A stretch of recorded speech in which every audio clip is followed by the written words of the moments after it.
Okay, so it's bob season, and this is a bob from my very first vendor that I've ever started working with. And we're just going, I already did all the customization, like the bleaching and stuff off of camera. So we're just going to go ahead, silk press her down, get her right, so that I can make another video showing you exactly how it look on.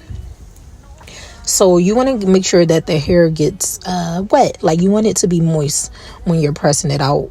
Because honestly, it's just like real hair. Like your real hair just doesn't hit right if you don't have some product on there.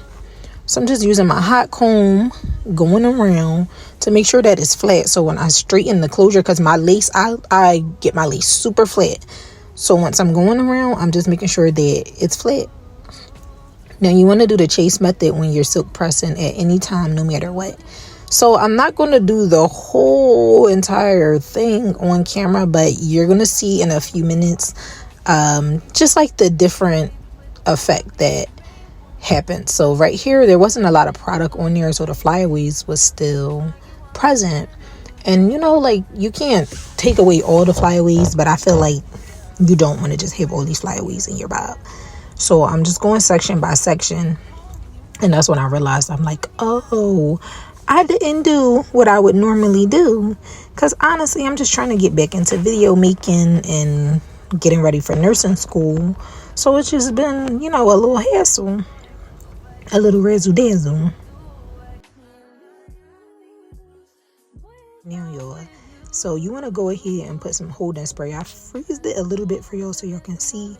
I'll also link it from the Amazon store, but if you put a little bit of holding spray or shaper on, it'll help tame the flyaways and it won't make your hair stiff. So like, you know how if you use a high gloss serum, it make your hair stiff and your hair don't move because it's getting weighed down. You just want to go ahead and spray a little bit. And I know y'all probably like, that's not a little bit, that was literally a little bit. But when you put that on and you silk press at the same time, you'll see the difference. Now, normally I would use the thicker bumpers, which is more so like the 1.5 inch, because they produce more heat on the heat strands. And it just makes the hair like way more straight, in my opinion. So y'all, use a bigger flat iron. Like use a bigger flat iron. These aren't the, I couldn't find my original flat irons, which is like the 1.5 inch, but these aren't the ones I usually use. The 1.5 just adds more heat to the hair strand and makes it so much straighter. To either you do your lace first or do your lace last. I just like to do it on a bob. I like to do it last because I want to shape it toward like the face so that it can fall. Just like, it's just a certain look that I go for. Y'all see in the install video.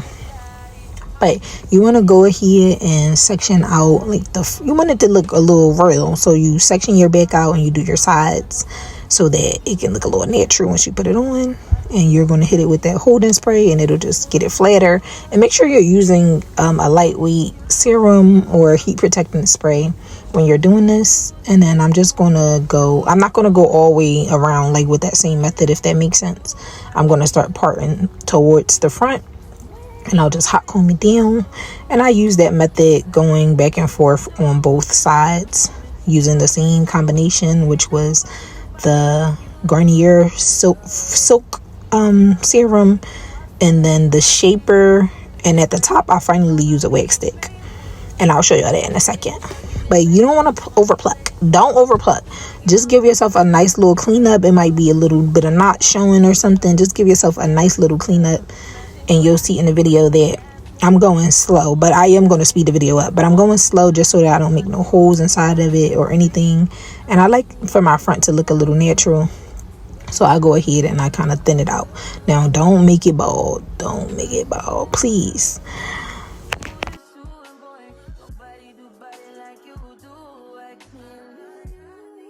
Make sure you comb away all the hairs that you plucked out just so that they're not in there once you start adding your wax stick.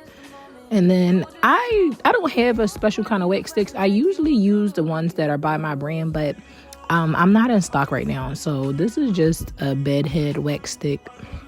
And this will help lay down. Like, you don't want it to be too sticky, like a bunch of residues. So this will lay down the flyaways also. And then you kind of just mold it down. You see like how it just creates like a little shine. And it just takes down the little hairs. and then you hit it one more time, boom, with that holding spray. And that's just to like shape it. It's literally called Sebastian Shaper. And you see me using my brush just to, I'm not going to say what you want, but I want that perfect laid bust down part every time. You can see the obvious difference between using the wax stick and the shaper and then versus just using a hot comb. And this is pretty much how it comes out before I do the whole silk press and the cutting for the bob. But I'm going to save that for the install video because I don't know why, but I have this weird method that I use when I'm cutting a bob, specifically for myself, not so much towards clients, but for myself. And I'll be installing the wig on myself. I always want my wigs to give quick weave, not so much like a natural install, but just like a pretty quick weave. So this is the outcome of what I showed y'all. If y'all have any questions, please leave some in the comments and I will make more videos.